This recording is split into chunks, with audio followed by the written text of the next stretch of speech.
नमस्कार, प्रखर राजपूत को देख रहे हैं आप और आज तारीख है 8 अगस्त साल 2025 और इजराइल, फिलिस्तीन, लेबनान सहित पूरी दुनिया की खबरों के साथ एक बार फिर से आपके सामने हाजिर हुआ हूं। इस वीडियो में आपको बताएंगे कैसे लेबनान के अंदर अब गृहयुद्ध हो सकता है और हिजबुल्लाह सत्ता पलट कर सकता है और साथ ही अमेरिका के राष्ट्रपति को वहां के व्यापार संघ के बड़े बड़े अधिकारियों ने एक बड़ी चेतावनी दी और कहा है कि अपनी मनमानी रोक दीजिए, नहीं तो अमेरिका का व्यापार पूरी दुनिया में ठप हो जाएगा। और साथ ही गजा को लेकर इजराइल ने अपने कैबिनेट में एक ऐसी मीटिंग की है जिससे अब पूरे गजा का मुस्तकबिल बदल जाएगा और साथ ही गजा की बर्बादी में मुस्लिम कंट्रीज का कितना बड़ा योगदान है ये भी आपको डिटेल में पता चलेगा। और साथ ही एक देश जो लगातार हथियारों से इजराइल का मुंह भरता था, लेकिन अचानक से उसने ऐसा धोखा दिया है कि अब इजराइल सोचने को मजबूर है। यानी आज खबरें बहुत ज़्यादा अहम है, बहुत ज़्यादा इंपॉर्टेंट है, इस वजह से आप लोग वीडियो को लास्ट तक जरूर देखिएगा। और साथ ही अगर आप चैनल पर नए हैं तो वीडियो को लाइक करके, चैनल को सब्सक्राइब करके अपना प्यार दे दीजिएगा। और इजराइल और फिलिस्तीन की इस जंग में आप किसके साथ खड़े हैं कमेंट करके मुझे जरूर बता दीजिएगा। खैर,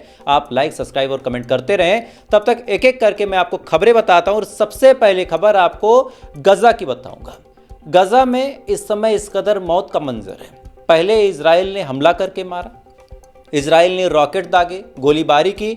अब क्या है कि इजराइल के इस कारनामे के बाद गजा में जब खाना पानी खत्म हो गया, भूखमरी फैल रही है, तो 250 से 300 लोग ऐसे हैं जो भूखमरी से मर चुके हैं पिछले कुछ दिनों में। 250 से 300 लोग ऐसे हैं जो ऑन द रिकॉर्ड भूखमरी की वजह से मरे। जब इनका पोस्टमार्टम हुआ तब पता चला कि इनकी आंतें चिपक गई और इस वजह से ये मर गए। साथ ही अब आलम ऐसा है कि ऊपर से जब कतर और बाकी मिडिल ईस्ट की कुछ कंट्रियां जो वहाँ पे काम करना चाहती हैं, चाहे UNRW हो, वो जब मदद गिराती है तो उसको लेके क्या खबर आई है अब आप समझिए। पहले तो ट्रकों को रोका गया, पिछले 1-1.5 हफ्ते में 400 कुछ ट्रक 22 लाख लोगों के बीच भेजा गया। 400 कुछ ट्रक यानी कई हजार लोगों के बीच में एक ट्रक, कई 100,000, कई लाख लोगों के बीच में एक ट्रक का मामला आप समझ लीजिए। इतने लोगों के बीच एक ट्रक को भेजा जाएगा तो खाना जान लीजिए ऊंट के मुंह में जीरा है। उसके बाद एयर ड्रॉप किया गया।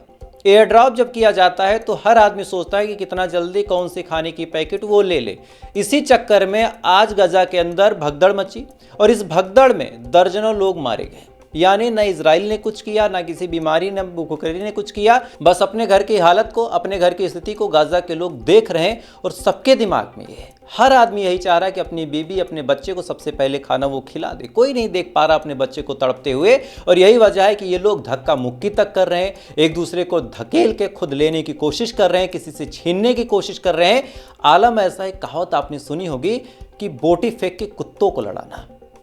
कहने में थोड़ा सा बुरा लग रहा है, लेकिन सच्चाई यही है कि जो लोग मदद कर रहे हैं एक पैकेट फेंक के सैकड़ों गाजा के लोगों को आपस में लड़ा रहे हैं, एक दूसरे से छीन के, एक दूसरे से झपट के, जैसे तैसे करके ये लोग लेके जा रहे हैं। आज खबर निकल के सामने आई कि इसमें कम से कम आज दर्जनों लोग मारे गए एक दूसरे से छीना झपटी में। साथ ही आज इजराइल के कैबिनेट में एक ऐसा प्लान पास हुआ जिसके बारे में सुगबुगाहट तो पहले से थी, इसके बारे में आपने सुना भी था।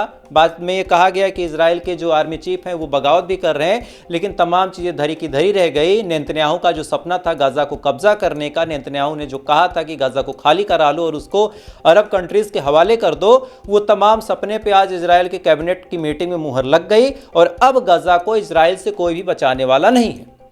साफ और सटीक खबर आप एक लाइन में समझ लीजिए कि गजा के कैबिनेट में 7 घंटे मीटिंग चली। 7 घंटे नेतन्याहू के खास लोगों ने समझाने की कोशिश की कि गाजा को कब्जा करके कितना बड़ा फायदा इजराइल का होगा। 7 घंटे तक कैबिनेट के तमाम लोग सुनते गए और अंत में 7 घंटे बाद इस बात पे ऑफिशियल मुहर सरकारी लगा दी गई इजराइल की कि अब जो है कब्जा किया जाएगा। आर्मी चीफ को अब ये बात माननी पड़ेगी, कब्जा किया जाएगा और इसमें कोई कुछ नहीं कर सकता। छोटे मोटे देश हैं जो कोशिश कर रहे हैं, जैसे एक देश है जर्मनी, आपने नाम सुना होगा। जर्मनी ने अब कसम खा ली है कि इजराइल को जितने भी हथियार वो देता था अब नहीं देगा। जर्मनी की ये कसम है। लेकिन अब बड़ा सवाल ये निकल के सामने आता है कि गजा को कब्जा कराने के लिए, गजा को खाली करवाने के लिए क्या हथियारों की जरूरत है? ये सवाल मैं आपसे पूछता हूं। तमाम लोग आप समझेंगे, सोचेंगे कि यार कब्जा करने के लिए कुछ लोग हाथों में मशीन गन लेके AK-47 लेके जाएंगे, वहां पे कब्जा करा लेंगे, लेकिन कोई जरूरत नहीं है। गजा को एक बार सील कर दिया जाए, फिर से जो मदद की 400-500 ट्रकें जा रही वो भी ना जाने दी जाए। एक बार जॉर्डन को इजराइल कह देगा कि तुम अपना एयर स्पेस बंद करो, गजा पे कोई मदद नहीं पहुंचनी चाहिए। जॉर्डन की हैसियत नहीं, जॉर्डन की औकात नहीं कि एक बोरा आलू गिरा दे। उसके बाद क्या 15-20 दिन, 25 दिन तमाम लोग भूख से मर जाएंगे, तो सिर्फ लाशें ही बचेंगी। तो फिर जब लाशें बदबू करेंगी सड़कें, तो बगल बगल की कंट्रियाँ खुद आके उन लाशों को हटा देंगी, गाजा पट्टी पूरी तरह साफ। सिंपल प्लान है। खैर, आज हमास के लोग और रेजिस्टेंस फोर्सेस इन चीज़ों से लड़ने की कोशिश कर रहे हैं। कल भी मैंने आपको बताया था कि 2 मिसाइलें दागी गई इजराइल के ऊपर। जो कुर्स 3 मिसाइल है, उस मिसाइल का प्रयोग किया गया और बाकायदा जो निर-एम इलाका है वहाँ पर ये मिसाइल दागी गई, विरोध जताया गया। लेकिन फिर वही बात है कि भाई एक ग्रुप है जिसके पास न खुद खाने को खाना है, न पीने को पानी, और बॉर्डर इस कदर सील किए जा चुके हैं कि अब उस तरह से हथियार पहुंच भी नहीं रहे। तो आखिर वो ग्रुप कितने समय तक लड़ेगा? जो ग्रुप लड़ सकता था उसकी क्या हालत है आज आपको समझाता हूं। लेबनान में सत्ता पलट होने की नौबत आ गई है, और ये बात कोई हवा में नहीं बोल रहा। लेबनान में क्या हुआ कि कैबिनेट में मीटिंग हुई और लेबनान की सरकार में कुछ मंत्री ऐसे हैं जो हिजबुल्लाह से संबंध रखते हैं, सबको बुलाया गया और वहाँ पे ये फैसला लिया जाना था कि अब यूएस का प्रेशर है कि हिजबुल्लाह को डिसआर्म किया जाए, यानी हिजबुल्लाह हथियार छोड़े और बिना हथियार के बातचीत करे। अब क्या हुआ कि जब ये मीटिंग हो रही थी इसी दौरान इजराइल ने एयर स्ट्राइक कर दी, 5 लोग मार दिए। 5 लोग जब मार दिए तो मारने के बाद क्या हुआ कि भाई हिजबुल्लाह भड़क गया, अपनी सरकार से सवाल पूछा कि आप हमें हथियार छोड़ने की बात करते हो, इधर इजराइल घुस के मार रहा है, आप कुछ करना नहीं चाहते। तो भाई ये क्या दोगलापन है।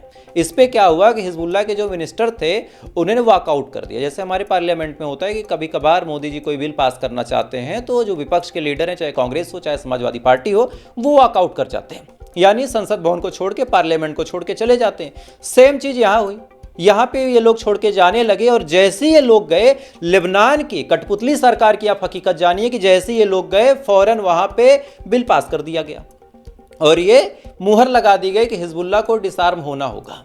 इसके बाद क्या हुआ, जैसे ये खबर बाहर आई, हजारों लाखों की तादाद में लोग सड़कों पे उतरे। उतरने के बाद उन्होंने प्रोटेस्ट करना शुरू किया, रैलियां निकाली गई। आप विजुअल्स बगल में देख सकते हैं कि कैसे रैलियां निकाल के कैसे क्या कुछ किया जा रहा।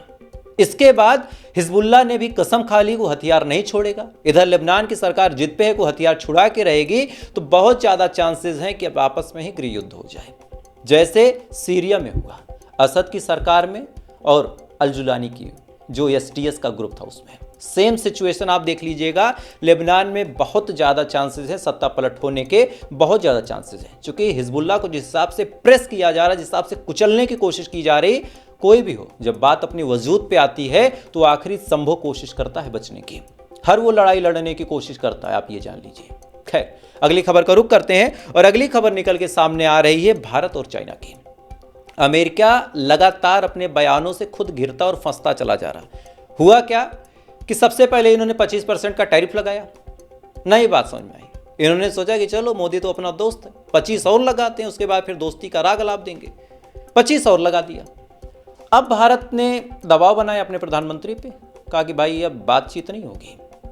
इधर फिर ट्रंप ने एक बड़ा बयान दिया कि हम बातचीत नहीं करेंगे भारत से जब तक ये टैरिफ का मसला नहीं सुधरेगा। अब उसके बाद बड़ा मामला ये निकल के सामने आया कि चाइना से हमारी नज़दीकी बढ़ती चली गई, यानी जो काम हम आपस में नहीं कर पाए अमेरिका की हरकत ने हमसे करवाने पे मजबूर कर दिया। हम भी चाइना से बातचीत करने लगे, चाइना पे भी टैरिफ लगा था तो चाइना भी हमारे ऊपर बातचीत करने को एतबार करने लगा। चाइना के जो फॉरेन मिनिस्टर हैं वांग ली, उन्होंने भी कहा था कि हम भारत के साथ खड़े हैं, ये अमेरिका जो गुंडागर्दी कर रहा है वो नहीं होना चाहिए। और सुनने में भले ही खराब लगे, लेकिन मेरा पर्सनल पॉइंट ऑफ व्यू ये है कि हमारे ताल्लुकात वेस्टर्न कंट्रीज से अच्छे होने के बजाय अगर अपने पड़ोसियों से अच्छे हो जाए तो शायद सिचुएशन ज़्यादा बेटर होगी, बहुत ज़्यादा बेटर होगी। और एक चीज़ आप समझिए कि चाइना से हमारे देश में टेक्नोलॉजी आती है, इस बात का मैं फ़ैन हूँ। ओप्पो, वीवो, रिनोवो, रियलमी, तमाम मोबाइल टेक्नोलॉजी है। अमेरिका से सेम मोबाइल जो एप्पल का है 1.5 लाख में आता है। हमारे देश में एंड्रॉयड सस्ते कीमतों में 5 या 10 हज़ार में चाइना बेच देता है, तो हमारा भी फायदा है। सेकंड चीज़ ये है कि अमेरिका हमें हथियार पकड़ाता है, चाइना नहीं पकड़ाता। ध्यान से देखा जाए तो अगर चाइना से हमारा जमीन का विवाद सही हो जाए तो उसके अलावा और कोई मामला हमारा है नहीं। और इधर एक और झटका अमेरिका को ये लगा पाकिस्तान द्वारा। पाकिस्तान को लेकर अब पाकिस्तान के लोगों ने सवाल पूछा अपनी सरकार से, अपनी आर्मी से। आसिम मुनीर साहब से ये सवाल पूछा गया कि भाई एक बात बताओ कि क्या चाइना को दांव पे लगा के, चूंकि चाइना और अमेरिका हमेशा दुश्मन रहे, एक साइड चाइना एक साइड अमेरिका। आसिम मुनीर बार बार जा रहे थे अमेरिका। आवाम ने सवाल पूछा कि क्या आप चाइना को दांव पे लगा के अमेरिका से बातचीत करोगे? इस सवाल का जवाब अमेरिका की आवाम ने खुद दिया, माफ़ कीजिएगा चाइना की आवाम ने भी दिया, पाकिस्तान की आवाम ने दिया। दोनों ने कहा कि भाई हम इतने पागल नहीं हैं कि चाइना जैसे दोस्त को छोड़ के हम अमेरिका के पहलू में चले जाएं। अच्छा, ये पाकिस्तान से झटका लगा। इधर क्या हुआ कि अमेरिका के बिजनेस संघ ने, जो वहाँ का व्यापार यूनियन है, उसने बड़ी चेतावनी दी और कहा कि जो आप टैरिफ भारत से खेल रहे हो, 2-4 देश ही हैं जो बढ़िया चावल पैदा करते हैं, गेहूं पैदा करते हैं। उनमें से एक रशिया है, रशिया का गेहूं बहुत फेमस है, आप ये जान लीजिए। फिर चाइना है, चाइना का चावल बहुत फेमस है, चाइना बहुत चावल पैदा करता है, ये बात आप जान लीजिए। और भारत ऐसा है जो गेहूं और चावल दोनों पैदा करते हैं। तो अगर इन तीनों देशों से आपकी दुश्मनी होगी तो बबुआ ये बताओ, गेहूं चावल लाओगे कहाँ? जो अमेरिका की आम आवाम है, भले ही किसी भी फॉर्म में उसको खाए, चाहे ब्रेड बना के खाए, चाहे टोस्ट बना के खाए, चाहे कुछ और बना के खाए, भाई खाने के लिए तो गेहूं चावल ही चाहिए। सूशी भी बनाओगे तो मछली के साथ चावल तो चाहिए, कुछ भी बनाओगे तो चावल तो चाहिए, रोटी तो चाहिए, ब्रेड तो चाहिए, मैदा तो चाहिए, आटा तो चाहिए, कुछ भी बनाओ चाहिए। और अगर भारत से इतने ताल्लुकात खराब कर लोगे और ये चीजें नहीं आएंगी, चाइना देने से रहा, रशिया कभी नहीं देगा, भारत ही सस्ता दे रहा तो उस पर आपने टैरिफ लगा दिया, तो जो लोग खरीदने को मजबूर हैं उनकी किचन पे कितना असर पड़ेगा? तो ऐसा नहीं कि भारत का एकमात्र घाटा है, अगर चीजें वहां पे महंगी होंगी तो वहां की आवाम के लिए भी दिक्कत है। और इसको लेके अमेरिका के व्यापार संघ ने चेतावनी जारी कर दी। उन्होंने कहा कि आप अपना एटीट्यूड थोड़ा सा ठंडा कीजिए और भारत जैसे अच्छे दोस्त से मत भिड़िए, नहीं तो उनका कुछ जाएगा नहीं, तुम्हारा कुछ बचेगा नहीं। खैर, इसके बाद अमेरिका फिर से कह रहा है कि नहीं, हम बातचीत करेंगे, विचार करेंगे और हमारी दोस्ती तो भारत से बड़ी तगड़ी है। एक चीज़ आप जानिए, अगर हमारे देश के प्रधानमंत्री मोदी साहब ने कोई बड़ी धमकी दी होती तो आज ट्रंप खुद फ़ोन करके माफ़ी मांग लेते, लेकिन हमारे मोदी साहब सोचते बहुत हैं, बहुत सोचते हैं, इनका एक्शन ही नहीं समझ में आता। सब कुछ पाकिस्तान के साथ हमारा बढ़िया चल रहा था, ऑपरेशन सिंदूर में हम बहुत आगे जा रहे थे, अचानक से भाई साहब सीज फायर कर लेते हैं। सीज फायर ही करना था तो शुरू क्यों किया? सेम सिचुएशन है। अभी ये ट्रंप को धमकी दे दे, हमारी भली जेब ढीली हो जाए, हमारा ईगो शांत हो जाएगा, हमारा जमीर ठंडा हो जाएगा, हम मान जाएंगे कि हाँ हमने कुछ बड़ा एक्शन लिया, लेकिन मोदी साहब कुछ बोलेंगे नहीं। और यही चीज़ें हमको खल जाती हैं भाई, कि भाई शेर की तरह रहो। क्या थोड़ी सी महंगाई, थोड़ी सी क्या सस्ता है भारत में? लगभग चीज़ें महंगी है, 2-4 रुपए और महंगी हो जाएंगे, हो जाने तो भाड़ में जाए, लेकिन कम से कम मर्द की तरह तो जियो यार। खैर, इधर इजराइल की भी हालत बड़ी खराब है। जर्मनी ने धोखा दे दिया। अमेरिका का बहुत पुराना तरीका है कि आज वादा करते हैं तो 3 साल बाद पूरा करते हैं, तो इधर इजराइल भी गिर गया। जर्मनी ने कहा हम हथियार नहीं देंगे, और जो इनका थर्ड डिफेंस सिस्टम है उसमें जो मिसाइलें खत्म हुई हैं उनको रिफिल करने के लिए भाई साहब 1.5 साल का वक्त अमेरिका मांग रहा। तो 1.5 साल तक इनका 14% स्टॉक भी खत्म है। जर्मनी ने ठेंगा दिखा दिया।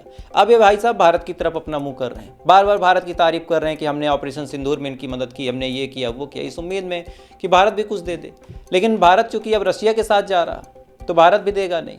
भारत हमेशा फिलिस्तीन के पक्ष में वोट देता है, तो इनकी हालत बहुत खराब होती चली जा रही। और ये चीज़ें थोड़ा वक्त को भी आप शेयर करके बता सकते हैं। खैर, तो फिलहाल आज की ये पूरी कहानी थी। इन कहानियों के बारे में आपकी क्या राय, कमेंट कीजिएगा। वीडियो अच्छा लगा हो लाइक सब्सक्राइब करके अपना प्यार दे सकते हैं। बाकी अगर आप चैनल पर नए हैं तो जुड़ के रहिएगा। थोड़ी देर बाद फिर मुलाकात होगी इजराइल, फिलिस्तीन, लेबनान सहित पूरी दुनिया की खबरों के साथ। तब तक आप अच्छे रहे, खुश रहें, ऊपर वाला आपकी हिफाजत करें।